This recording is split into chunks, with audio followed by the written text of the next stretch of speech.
All right. Sorry guys for the interruption. There's some problem that happened with the Wi-Fi. मेरी आवाज आ रही है आप लोगों को? Yes, Yes, sir. sir. Yes, sir. Yes, sir. So now that we are back, we were discussing this particular question जिसमें मैंने आपको बताया that अगर हमें percentage composition मिल जाएगा तो we'll not be able to determine the exact molecular formula. We will need some more data for it. ठीक है? So for example, if you get a data like molecular formula या vapor density, then you can determine the answer. So let's say if I give you this question, may molecular formula ka data is that molecular formula of the compound is 288. Then can you tell me which will be the answer for the molecular formula? Can you repeat the question? Question वही है, question ऊपर वाला ही है that 50% composition carbon है, 50% composition oxygen है, but साथ में मैंने ये और डेटा दे दिया आपको that the molecular weight of the compound is 288. So C1209. C1209. So C1209. कैसे पता करा आपने? Like you will say that the general formula is this much. Like C4O3 का कुछ मल्टीपल होगा, right? Empirical formula जो था C4O3 उसका कुछ ना कुछ मल्टीपल होगा जनरल फॉर्मूला, right? So यहाँ से आपको समझ में आएगा that the molecular weight can be 4 times 12 plus 3 times 16 into n, है ना?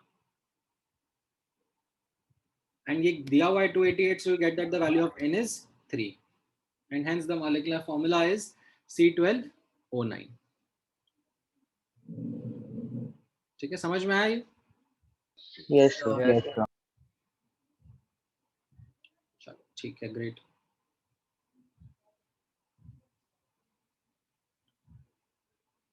अब ये वाला जो तरीका है,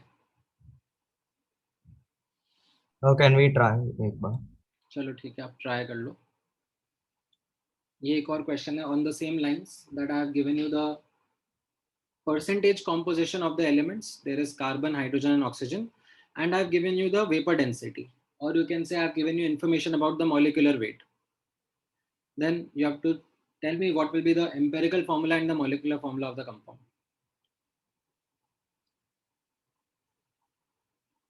Try करो.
So I have a question. Hmm. So do we take the reference gas to be hydrogen? हाँ हाँ, if nothing is mentioned then yes. अच्छा, so हाँ, मतलब कुछ बच्चों ने आंसर देना शुरू कर दिया है, बट ठीक है, I would want to like elaborate something about this question, that if I try to do the question by the same method जैसे मैंने ऊपर किया. ठीक है, मैंने फॉर्मूला अज्यूम कर लिया CXHYOZ, and then these XYZ are trying to something that I will figure out as we proceed. ठीक है, तो एक इक्वेशन तो मॉलिक्यूलर वेट से आ जाएगी. ठीक है, 12x plus y plus 16z is equal to molecular weight. And बाकी इक्वेशंस मुझे परसेंटेज कॉम्पोजिशन से मिलेंगी. एक परसेंटेज कॉम्पोजिशन ऑफ कार्बन दिया हुआ है, एक परसेंटेज कॉम्पोजिशन ऑफ हाइड्रोजन दिया हुआ है. So I end up with 3 variables and 3 equations which if I solve I should get the value of x, y and z. ठीक है, although the data isn't good. Sir oxygen का भी तो दिया पर इनडायरेक्टली. हाँ, ऑक्सीजन का भी दिया है, but then it will not form a new equation. जो इक्वेशन 2 और 3 हैं उन्हीं से third as in fourth equation बन जाएगा. So it will not be a unique equation. Yes, sir. ऊपर आपने देखा था ना, कार्बन और ऑक्सीजन का परसेंटेज दिया हुआ था, तो आपने कार्बन से फाइंड आउट जो करा इक्वेशन वही ऑक्सीजन से भी आ गया. You didn't get a unique equation. ठीक है, ओके सर. तो यहाँ पर भी ऐसा ही होगा. ठीक है, the unique equation is actually going to come from the molecular weight का data. So as a consequence ये 3 इक्वेशंस 3 वेरिएबल आप सॉल्व करोगे तो आपका x, y और z आंसर आएगा. That is one. Sir, can we use the method which we were taught in school, like the maker table and then? हाँ Yes, sir, sir. वो वाला use Yes, किया. sir, वो easy है. Yeah, हाँ, sir. Correct. सो यहाँ पर कैसा है that if I look at this method, there is another method called as table based method. So that method makes the calculation a bit more easy. ठीक है, although it's a longish approach, थोड़ा time ज़्यादा लगता है, आपको table draw करनी पड़ती है, but it makes the calculations a little bit easier for you. क्या है वो मेथड, टेबल बेस्ड तरीका? तो आप पहले यहाँ पर जो डेटा दिया हुआ है उसको कैप्चर कर लो. क्या क्या एलिमेंट है, उनका क्या क्या कॉम्पोजिशन है बाय मास, राइट, और उनका एटॉमिक वेट कितना है, right. This is a knowledge that is given to you in the question itself. Now you create the next column. How do you create the next column in this table? You divide the percentage composition by atomic weight of each element. ठीक है, सो ये आपने करा यहाँ पर. सो ये जो composition दिया था आपने atomic weight से divide कर लिया, you get certain values. ठीक है, these are actually a representative of their relative number of moles. Now you do the next step, that is you divide each value in the column, जो last column आपने निकाला, by the lowest term among them. ठीक है, तो इन 4.8, 3.6, 2.4 इनमें lowest कौन सा है? 2.4. 0.40. 0.4. आप सबको 2.4 से डिवाइड कर दो तो आपको उससे सिंपलेस्ट रेशियो आ जाएगा. ठीक है, ऊपर जो रेशियो था वो सिंपलेस्ट नहीं था, but now you will get the simplest ratio. तो यू विल गेट 2, 1.5 एंड 1. ठीक है, now in most of the question यहाँ पर होल नंबर आ जाने चाहिए.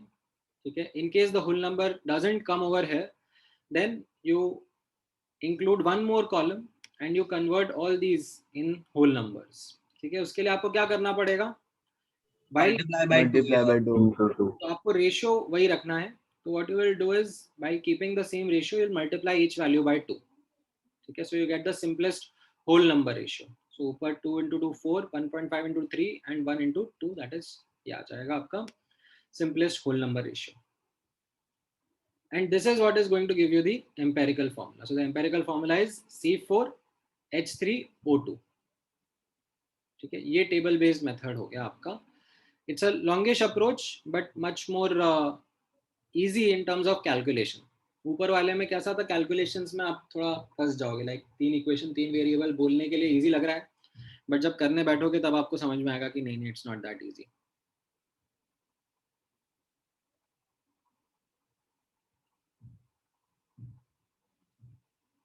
ठीक है, Yes. नाउ अब नेक्स्ट ऑब्जर्व करना.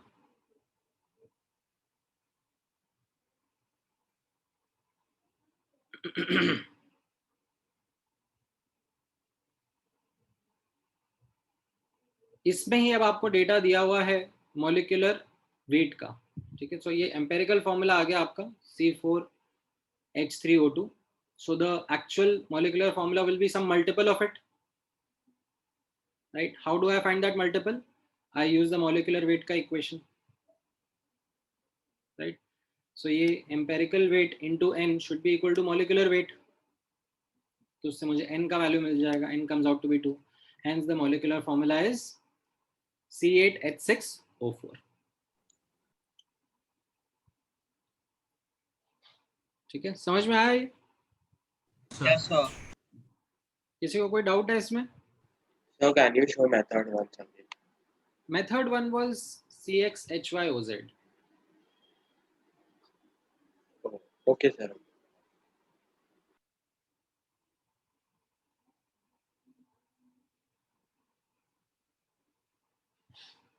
ठीक है.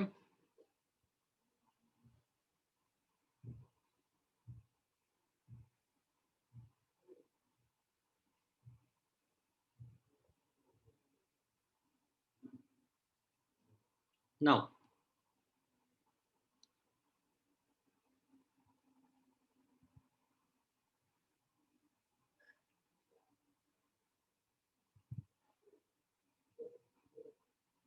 अब आपको ये एम्पेरिकल फॉर्मूला का कॉन्सेप्ट समझ में आ गया? Yes, sir. Yes, sir. ठीक है. Yes, sir. So percentage composition वाला जो टॉपिक हम लोग डिस्कस कर रहे हैं उसमें पहला आपको समझ में आया है that if given the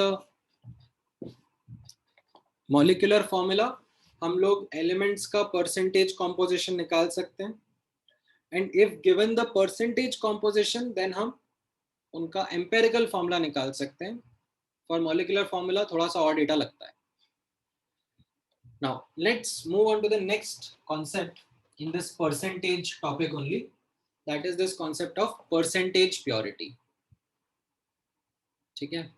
Now let's say अगर मैंने आपको कुछ information दिया about percentage purity, right? मैंने आपको बोला that I have 90% pure gold bar. How will you read this information? 90% of the gold bar is pure gold.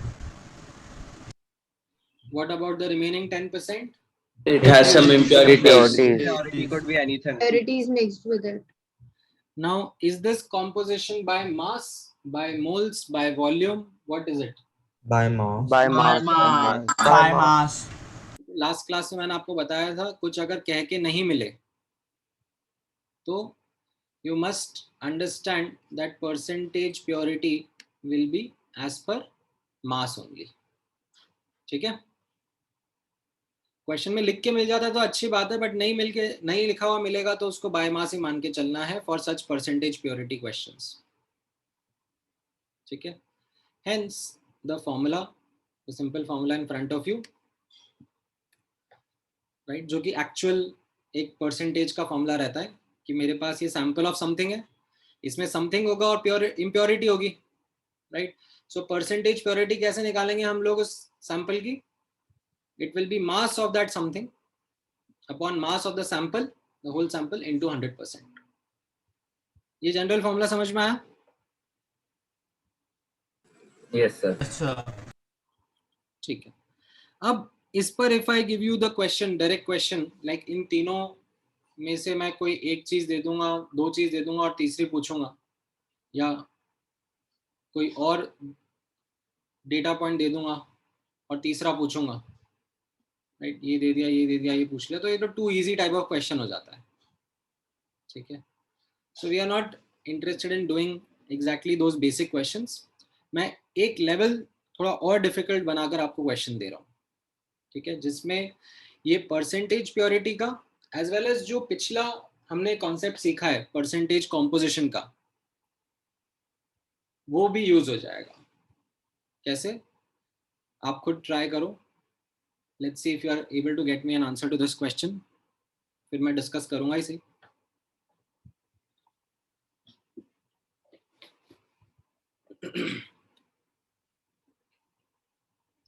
Try this question.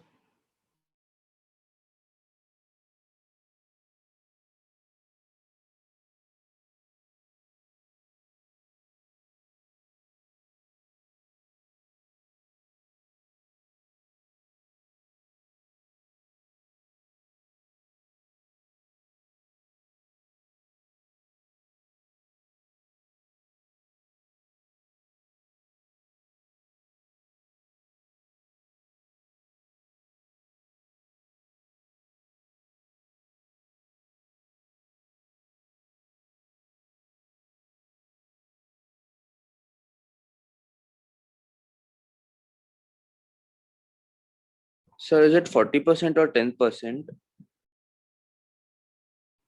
40 40.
Sir answer भेजा. क्या आंसर आ रहे हैं? um,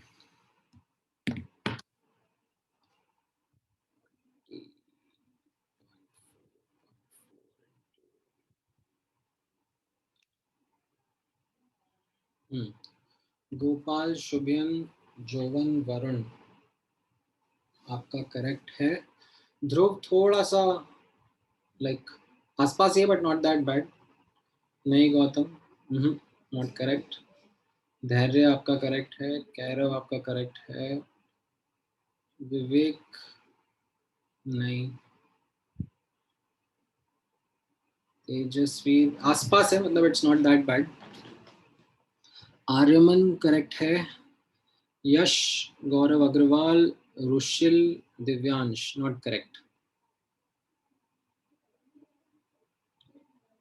So the correct answer is somewhere around 13%. 13. कैसे निकाला वो answer? तो मास को 100 ले लो और फिर उस पे बेस कर दो. ठीक है, सो आप यहाँ पर ऑब्जर्व करोगे अब. सर सैंपल का अज्यूम कर लिया 1 kg सर, उसमें आंसर निकाला. हाँ, सो यहाँ पर आप देखोगे तो किस तरीके से रहेगा, नोटिस करना.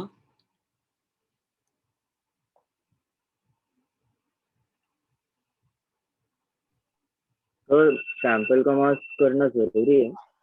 क्या चीज? आवाज? सैंपल का मास करना जरूरी है? ओके. नहीं, मल्टीपल वेज हैं. देखो, आप नोटिस करोगे मोल कंसेप्ट के चैप्टर में मैं एक क्वेश्चन को 5 अलग अलग तरीके से कर सकता हूँ. So I just did 40% of percentage of sulfur. Same, even I did that. ठीक है, बहुत सारे तरीके हैं. जैसे मैं आपको एक तरीका ये सिखाता हूँ, which is I think the fastest one. इसमें what I did was I established a logic or a unitary method between percentage purity and percentage of sulfur. ठीक है, ये कैसा था? अगर 100% प्योर सैंपल होता, कोई इम्प्योरिटी नहीं होती, राइट, तो मेरा परसेंटेज सल्फर कितना होता? What would have been the percentage of sulfur? So 16 into 100 by 90. 32 by 98 into 100%. Yes, sir. Yes sir. Right, as per percentage composition of element in compound, है ना? Yes, sir. अब बोला जा रहा है कि जो सैंपल है वो 100% प्योर नहीं है, वो एक्चुअली 40% ही प्योर है. तो कितना परसेंटेज सल्फर होगा? सर उसका 40% ना. राइट. तो आपने सिंपल लॉजिक समझा और आप आंसर निकाल लोगे. ठीक है, तो ये हो गया 13%. तरीका समझ में आया सबको? Yes, sir. ठीक है, so this was something which was, you can say, a relatively faster approach. However, इसमें like there is this missing detail. You are not able to really make out that इसमें exactly हुआ क्या. So एक longer approach भी मैं आपके साथ discuss करता हूँ, which is more fundamental. ठीक है, something which will give you a better mental picture, a better visualization of what we are doing. ठीक है, but it will take time. It is lengthy. कैसे रहेगा? हम लोग जो विजुअलाइज कर रहे हैं वो क्या कर रहे हैं कि मेरा ये सैंपल है. ठीक है, बड़ा गोला जो है वो मेरा सैंपल है और इस सैंपल के अंदर H2SO4 प्रेजेंट है. ठीक है, से H2SO4 is the blue thing जो मैंने यहाँ पे ड्रॉ कर लिया. ठीक है, ये H2SO4 हो गया. अब ये H2SO4 के अंदर सल्फर है. ठीक है, लेट्स से मैंने उसको ऐसे रेड से यहाँ पे हाईलाइट कर लिया. ठीक है, रेस्ट इज ऑल इम्प्योरिटी. ठीक है, ये सब इम्प्योरिटी है. बाकी ये विजुअलाइजेशन समझ में आया आपको? Yes sir. अब I start with very simple thought process. I say let the mass of sample be x grams. ठीक है, आप यहाँ पर से 100 ग्राम्स भी लिख सकते थे. ठीक है, वैल्यू भी ले सकते थे, but for better clarity I am taking a variable. ठीक है, से m लिख देता हूँ, capital M. Let the mass of the sample be capital M grams. Now if I ask you what is the mass of H2SO4 in this, what will be your answer? Sir, 40 into upon 100, m into 40 upon 100. 0.4 m. Yes sir. 40% of sample बोला जा रहा है ना question में. Yes, sir. ठीक है, अच्छा, अब इसमें कितना सल्फर है, क्या आप वो बता सकते हो? If I ask you this question, what is the mass of sulphur in this? Sir, the percentage of the sulfur in H2SO4 into this. Right, मतलब मैं आपसे बोल रहा हूँ कि मेरे पास 0.4 m ग्राम्स H2SO4 है, तो इसमें कितना सल्फर है वो आप बता पाओगे? Yes, so find the number of moles and then उससे. हाँ, बहुत सारे तरीके हैं. ठीक है, आप यहाँ पर मास मोल रिलेशनशिप भी यूज कर सकते हो. आप परसेंटेज कॉम्पोजिशन का कॉन्सेप्ट भी यूज कर सकते हो. राइट, तो लेट से मैं आपके सामने दोनों यूज करता हूँ. ठीक है, लेट मी इलैबोरेट दिस. ठीक है, सो यहाँ पर I want to determine, what is it that I want to determine? Mass of sulfur, है ना, कितना होगा? तो let me adopt two approaches. एक अप्रोच रहेगा से मास मोल रिलेशनशिप, जो अपन पिछली क्लासेस पिछली क्लास में प्रैक्टिस करते हुए आ रहे थे. कैसा था? आप H2SO4 से स्टार्ट करोगे. H2SO4 का मोल्स पता है आपको कितना आ जाएगा?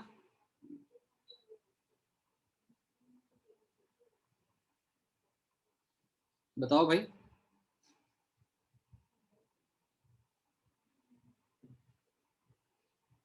मोल्स ऑफ H2SO4 कितना हो जाएगा?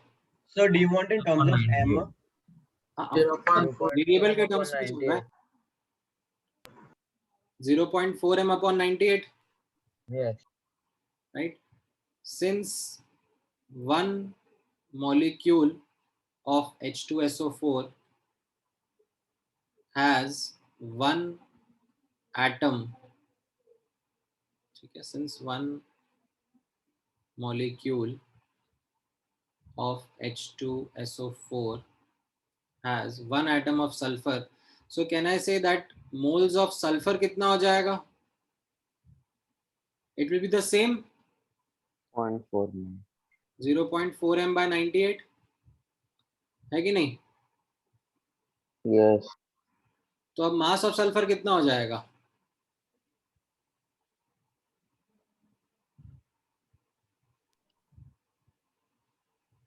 .4 m. मोल्स को एटॉमिक वेट से मल्टीप्लाई करना पड़ेगा ना? हाँ सर. Into 32. तो मास ऑफ सल्फर यहाँ पे क्या हो जाएगा? मोल्स ऑफ सल्फर इनटू उसका atomic weight. Atomic weight of sulphur कितना होता है? 32 sir. 32 grams. तो ये मास ऑफ सल्फर मैंने या तो मास मोल रिलेशनशिप से निकाल लिया,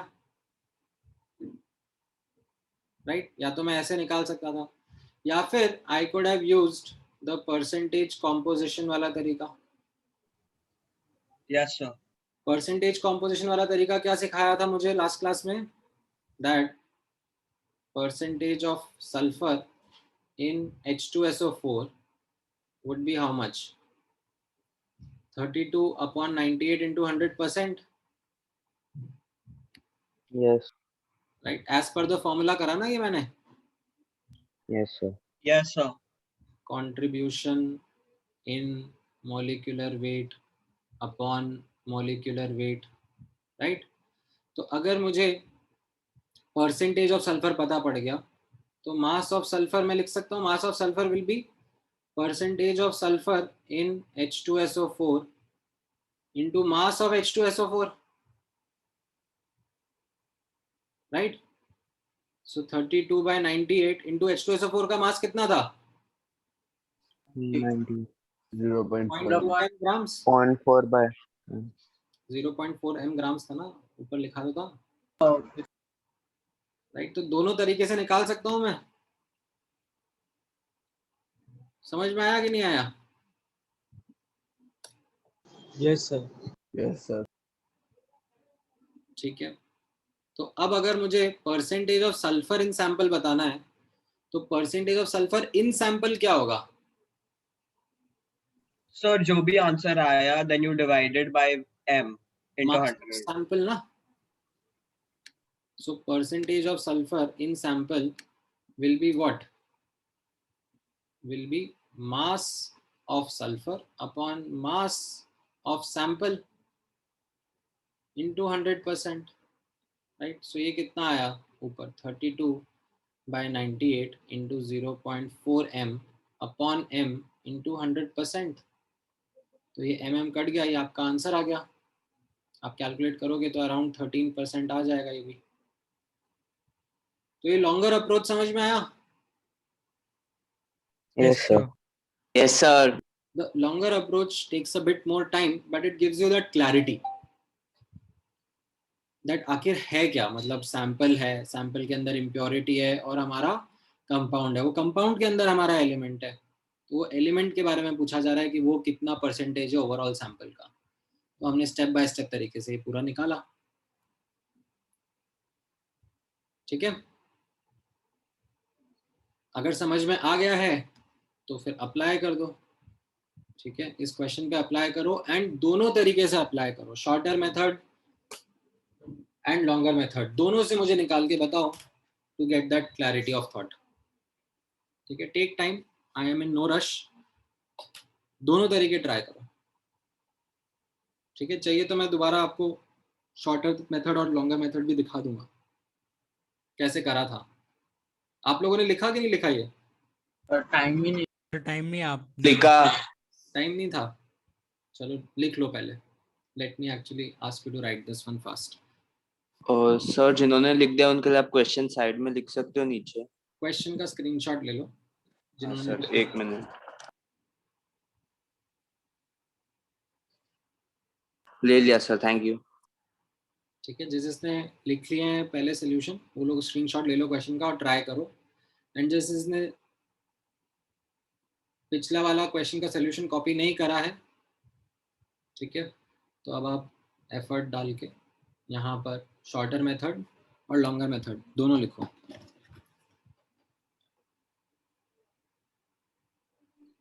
तो मैंने आंसर भेजा है। हाँ, चेक करते हैं।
Done, sir.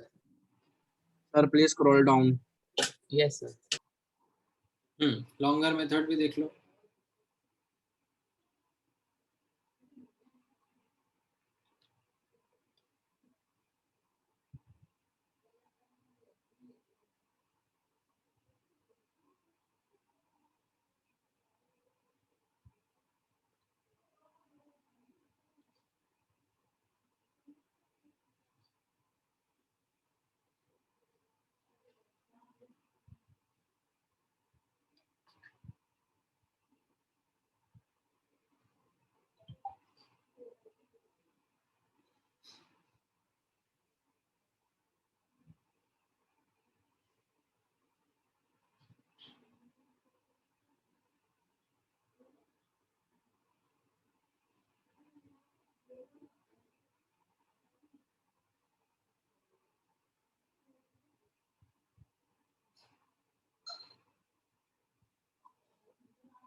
Not done.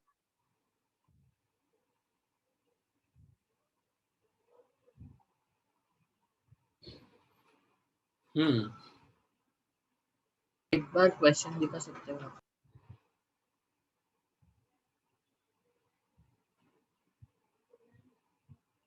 एक सेकेंड।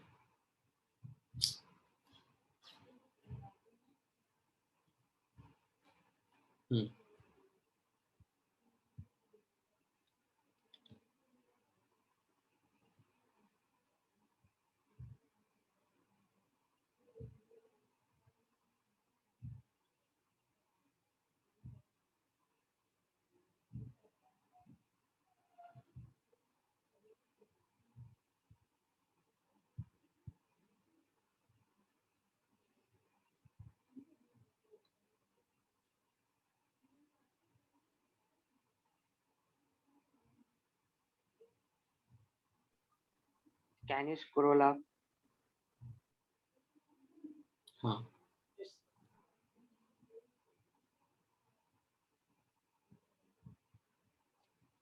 ठीक है।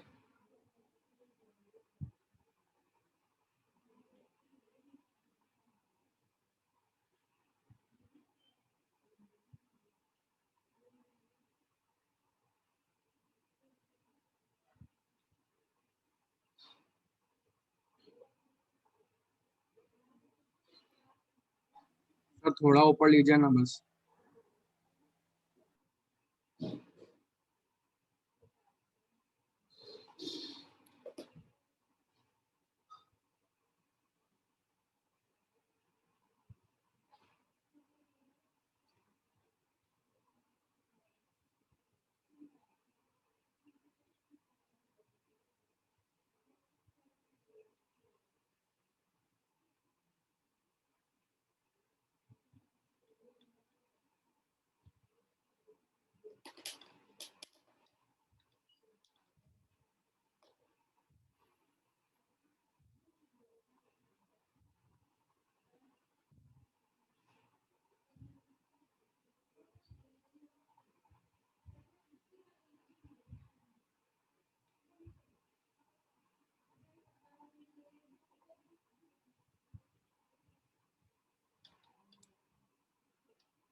All right.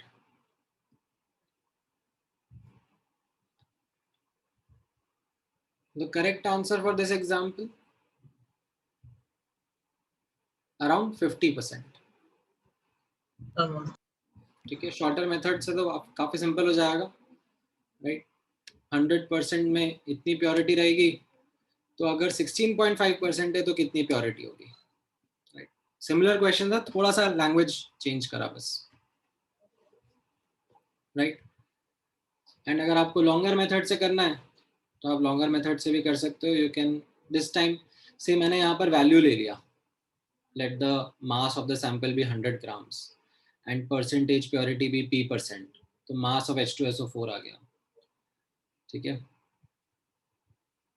p ग्राम्स हो जाएगा. Mass of sulphur will be 32/98 into p and that is equal to 16.5, तो उससे p निकल जाएगा, ठीक है. आप मास मोल रिलेशनशिप भी यूज कर सकते हैं, तो मैंने यहाँ पे परसेंटेज कॉम्पोजिशन वाला यूज कर लिया. सर इसमें आंसर हमेशा होल नंबर में ही देने का है, परसेंटेज लाइक पॉइंट्स को भी जितना भी होगा राउंड ऑफ करने का है? नहीं, ऐसा कोई कंपल्शन नहीं है, वो तो मैं अभी राउंड ऑफ करके आपको जस्ट बता रहा हूँ. ठीक है सर. ठीक है. ऑलराइट. नाउ अब इसके बाद नोटिस करना, ठीक है, ध्यान से समझना किस तरीके से एक और क्वेश्चन रहेगा. ये वाला सबको समझ में आ गया ना? सर इसको कोई डाउट तो नहीं है? No sir. नो सर चलो एक और क्वेश्चन ट्राई कर लो फटाक से. ये वाला जूम इन. क्या रहेगा answer? So you gave us some homework ना? हाँ सर ये होमवर्क क्वेश्चन. हाँ, वो गलती से आ गया, although it was a percentage purity का, बट चलो ठीक है, आपको डाउट होगा अभी डिस्कस हो जाएगा यहाँ पे.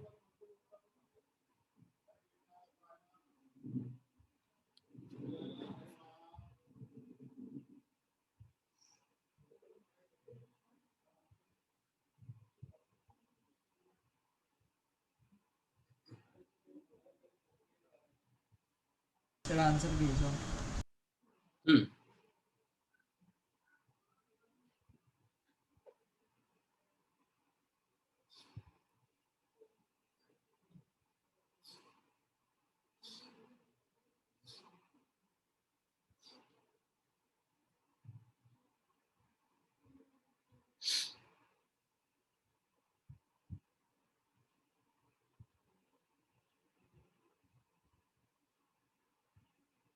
सर आपने जो दिया था सर एक्सरसाइज, उसमें ऑलरेडी था क्वेश्चन.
राइट। सो कैसे अप्रोच करा इसमें वापस से,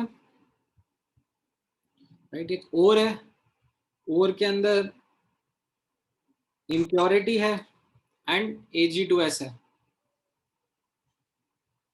राइट। ये इम्प्योरिटी हो गया और आप मान लो कि ये Ag2S हो गया, ठीक है। और इसमें sir silver sulphide right?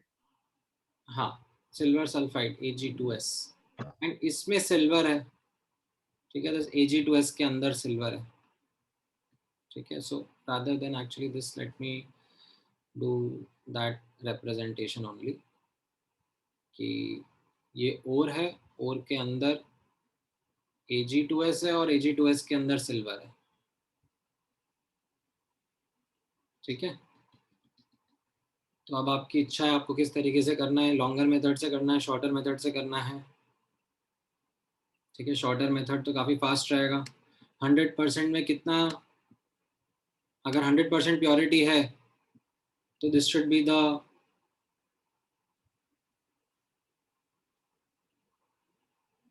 Percentage of silver, but अगर 1.34% प्योरिटी है तो कितना सिल्वर रहेगा वो आप निकाल लोगे, और वो परसेंटेज से, ठीक है। आपको ये पता है कि मास ऑफ Ag 1 ग्राम है तो मास ऑफ ओर कितना होना चाहिए, ठीक है। तो आप उससे कंप्यूट कर सकते हो। ये शॉर्टर मेथड समझ में आया? Yes, sir. ठीक है। इससे आप सॉल्व करोगे तो कितना आंसर आ जाएगा, 248 into 100 divided by 1.34 divide by 216। So 85.7 grams आ रहा है। 85.7 ग्राम्स आ जाएगा,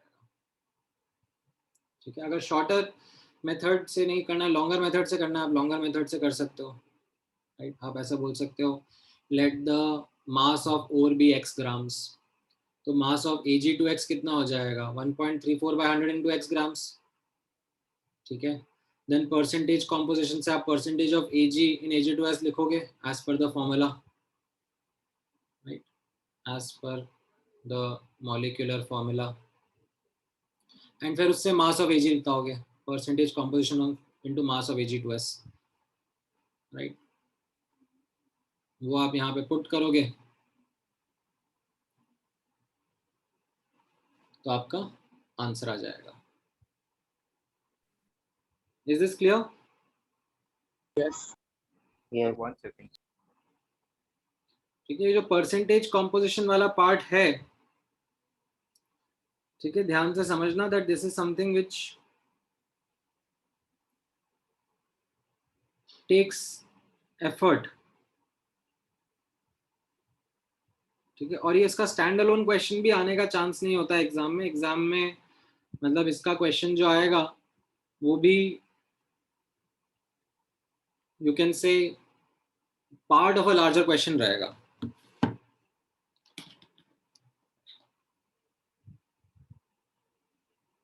ठीक है। ये समझ में आया? Yes, sir. Yes, sir. Yes, sir. चलो सर आप थोड़ा ऊपर जाओगे प्लीज। हाँ, थैंक यू सर। ठीक है। एक और क्वेश्चन मैं आप लोगों से करवाता हूँ and see if you are able to make sense of that question. कहाँ गया, हाँ ये रहा।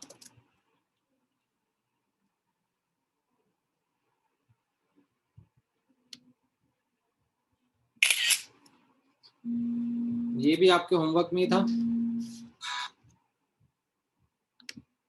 एक मिनट।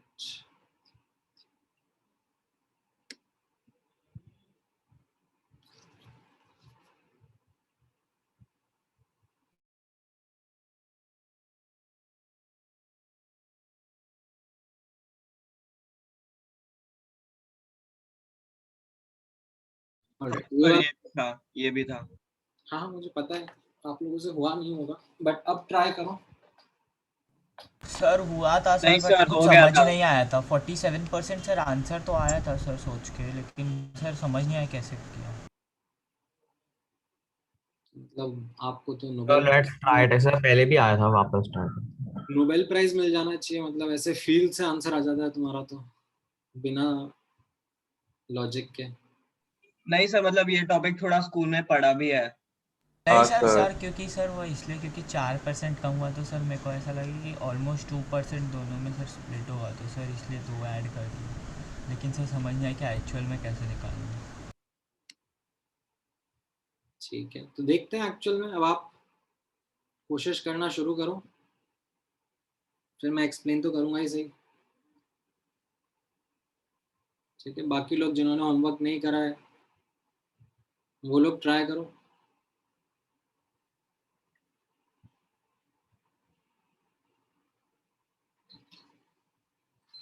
ठीक है, थोड़ा सा हिंट अगर चाहिए तो मैं आपको हिंट इस तरीके से दे सकता हूँ that there is an original clay sample.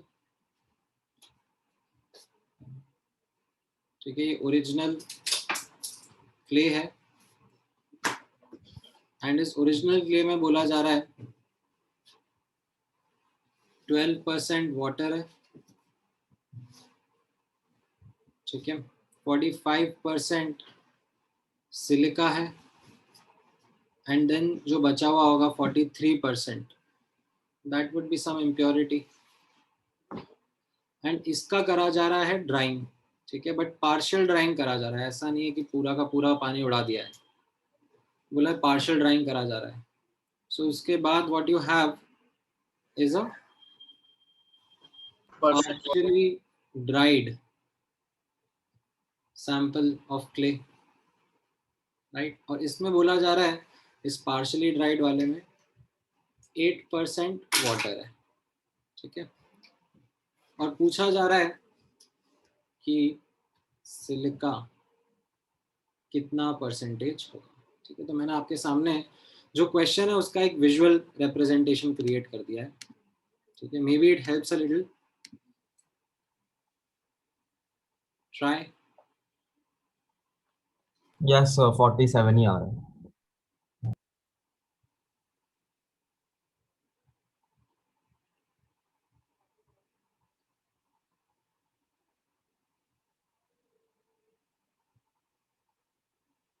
ठीक है,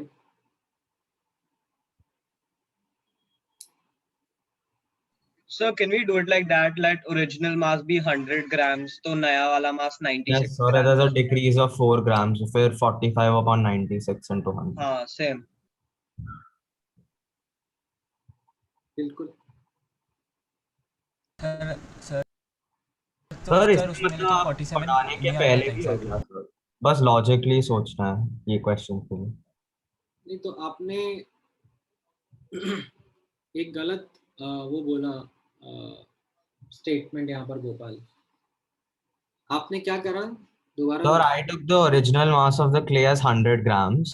You took the original mass of the clay as 100 grams। ठीक है, Yes sir, initially water was 12 grams, 12%, तो ये आपका हो गया 12 ग्राम्स। और final mass is 8 grams. ये गड़बड़ कर दिया ना यहाँ पर। ओ अच्छा, हाँ हाँ हाँ हाँ, सॉरी सॉरी सॉरी, या गॉट, नहीं नहीं दूसरा, हाँ गॉट इट। एक second sir, I will find my solution जो मैंने कल किया।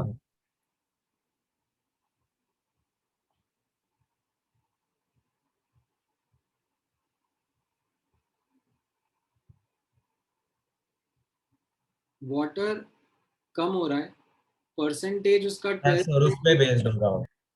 ठीक है, व्हाट यू कैन डेफिनेटली से is that upon drawing silica का मास थोड़ा चेंज होगा। Yes silica sir. जो इम्प्योरिटी था वो तो एज इट इज ही रहेगा। ठीक है, this doesn't change.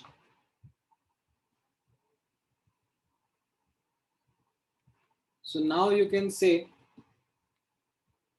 that whatever the mass of water is, okay, let mass of H2O is x grams। ठीक है, यहाँ पर so x upon x plus 45 plus 43 should be equal to 8%। Yes sir. तो यहाँ से आपका x आ जाएगा. So you will actually get कितना mass of water है. अब सर ऐसे ही क्या था अभी क्लास में मैंने Sir, I also use the same method only. तो अब परसेंटेज ऑफ सिलिका जो आपको बताना है, that will be 45 upon the total mass, x plus 45 plus 43 into 100%. This is what should now give you the correct answer, around 47%. Sir हम तो वो round of से बच गए, हमारा रॉन्ग आंसर भी 46.8 आ रहा था, फिर वो राउंड ऑफ होके 47 हो गया. वो ठीक है, बट मैं एग्जाम में एग्जैक्टली ऐसा ही क्वेश्चन दूंगा और उसमें डेलिबरेटली आपसे ये गलती करवाऊंगा एंड देन फिर हा हा हा हा.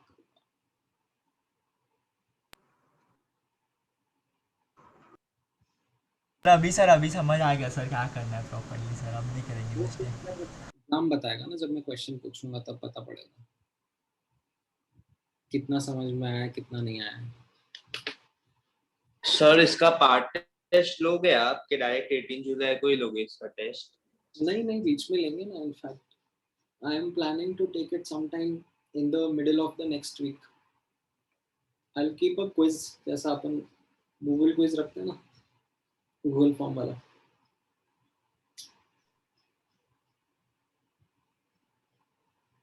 ठीक है, चलो आज के लिए इतना डिस्कशन काफी है. थोड़े से और कॉन्सेप्ट्स थे बट वो मैं फिर नेक्स्ट क्लास में पिक करूंगा in continuity of what we have done today. Yes, sir.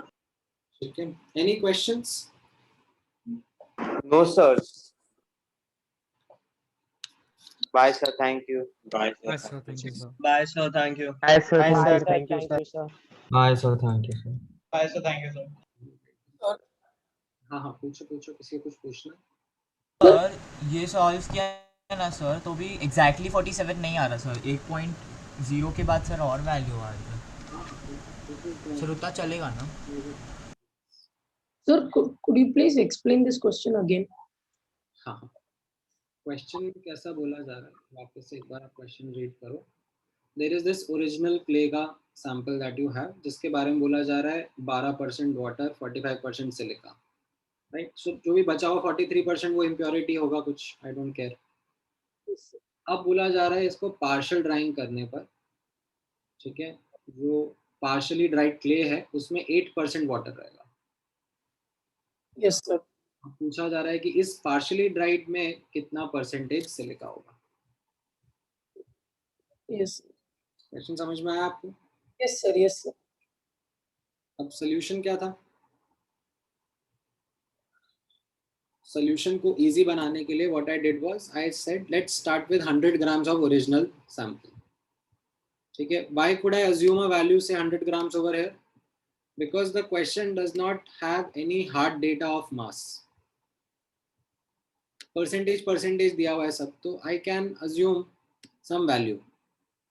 A more robust method would have been if I would have assumed some variable. I would Yes. have m grams of clay. Yes. That would have been a more robust method. But ठीक है, I think variables से इतना comfortable नहीं रहते हैं students, especially अभी starting में. Although I'll try to make you as comfortable as I can. Sir, but if we assume like some other gram, like say some 200 also, we'll get the same answer. Let me do that for you if you want. Let's take this as a variable. Let's take this to be, instead of like say 100 grams, let's take this to be m grams. तो ये कितना हो जाएगा? 0.12 m, Yes. 0.45 m, 0.43 m grams, right? And this will be the same 0.5 m, 0.43 m, like they will not change. So like I didn't understand why they won't change. Because upon drying, silica and impurity won't have any impact, no? कर रहे हैं ना, drawing में तो क्या होता है, water ही remove होता है ना. Okay. Water only will remove. Yes. Right?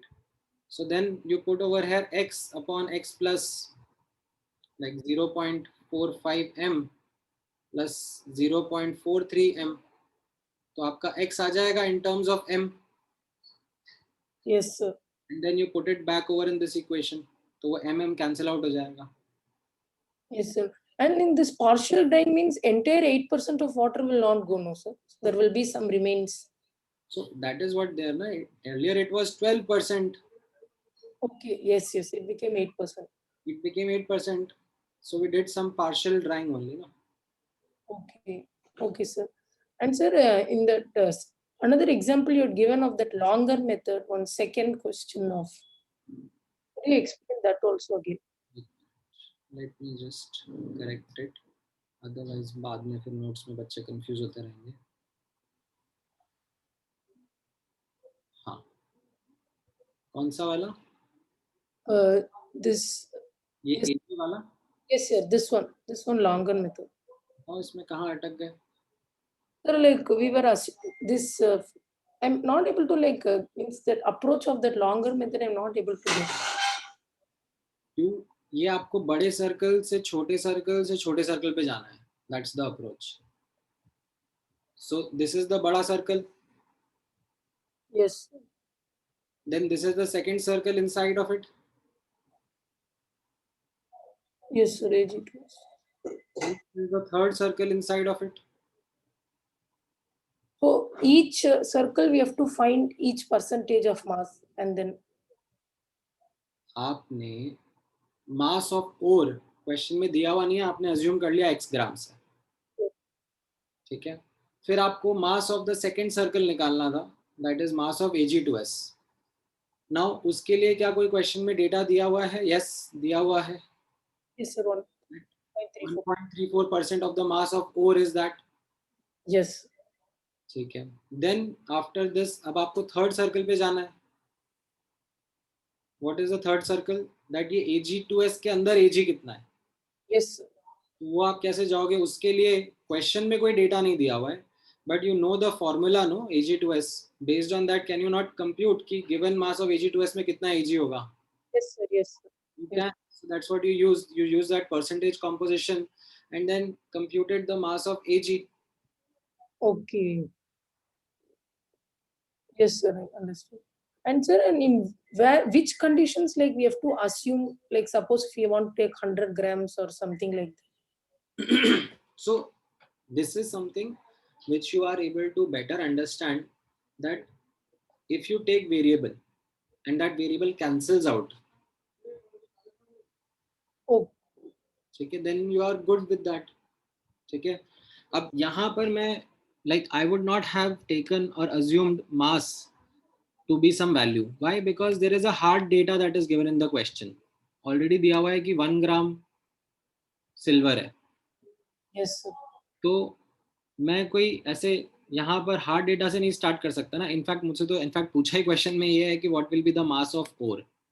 तो अगर मैं मास ऑफ ओर कोई वैल्यू से स्टार्ट कर लूँ तो मैंने आंसर ही अज्यूम कर लिया ना. Yes, yes, yes.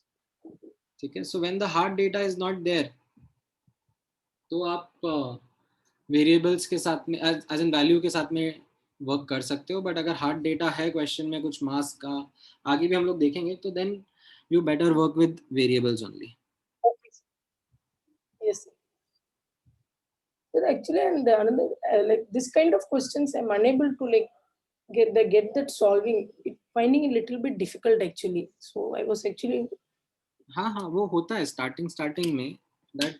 That is why अब जैसे मैंने आपको एक क्वेश्चन जो कराए हैं. Yes, sir.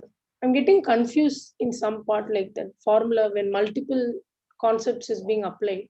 Correct. So that is where now you need to resolve these questions. Try to understand the approach that I have taken. Okay. One of the things that happens in mole concept is that for every question there are various ways of thinking about it. Okay. Another problem that has happened is that you might have studied this chapter back in your junior classes as well. Yes, sir. And you might have started thinking in terms of your earlier teacher ka thought process or approach that you would have learned. Okay. Or maybe the book that you would have referred. Yes, yes, sir. So it is a bit challenging for you to learn the newer approach. होता है ना, मतलब जैसे I think I have given this example before as well, that let's say आपको अगर violin बजाना आता है already and then you learn to play it again, so you will always get stuck with your own methods. Yes, sir. ठीक है, so unlearning and then learning is in fact more difficult than learning from scratch. Yes, sir. So you will have to put that extra effort, because right now when I am discussing with you, I am going to use an approach which I have developed consistently over time. Yes, sir. Okay. So for imbibing that approach, you would need to rework on those questions. Think about ki, okay, let me start with a blank mind and understand how sir approach this, and then work on it. Yes, sir. I will again like try these problems. Like if I'm getting stuck, then I'll ask you. Sir. Yeah, definitely. Thank you, sir. ठीक है. All right.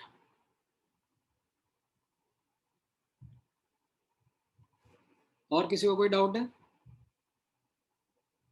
Sir हाँ बोलो. Sir आपने एक atomic structure का assignment दिया था ना टेस्ट के पहले ना? हाँ टेस्ट के पहले सर, उसके लास्ट क्वेश्चन में मेरे को डाउट है. डिस्कस करा था वो असाइनमेंट की नहीं करा था? सर वो शायद नहीं किया था आपने. मुझे ऐसा याद आ रहा है कि मैंने कर लिया था. वो हाइपरबोला वाला? हाँ हाइपरबोला वाला, लास्ट रूट वी वाला. तो उसमें मैं तुमको हिंट दे देता हूँ. ठीक है, हिंट ये रहेगा कि आप लैम्डा फिक्स कर लो. अच्छा. ठीक है, draw vertical line, fix a lambda, and then notice that किसके लिए फ्रीक्वेंसी ज्यादा आ रहा है. Okay sir. You will find that frequency as and mass were inversely related. तो जिसका फ्रीक्वेंसी ज्यादा है उसका मास कम होएगा. सर मैंने इसमें लैम्डा की एक रेंज फिक्स की थी, और सर फिर मैंने देखा था कि स्लोप किसकी ज्यादा आएगी, उससे किया था सर, पर उससे गलत आंसर आ रहा था. यहाँ पर कांस्टेंट स्लोप नहीं है ना, यहाँ पे स्लोप तो वेरिंग है. It's not a straight line graph ना. अच्छा इसलिए नहीं कर, अच्छा वो मैंने फिर शायद विजुअली किया था उसे, गलत हो गया. स्लोप वेरी करता जा रहा है. आप ऊपर वाले रीजन में लोगे तो स्लोप बहुत ज्यादा है, नीचे वाले रीजन लोगे तो स्लोप बहुत कम है. तो वैसा स्लोप वेरी कर रहा है इसमें. You can't use that. Okay sir, मैं एक और बार ट्राई करता हूँ. चलो, all right then, thank you guys.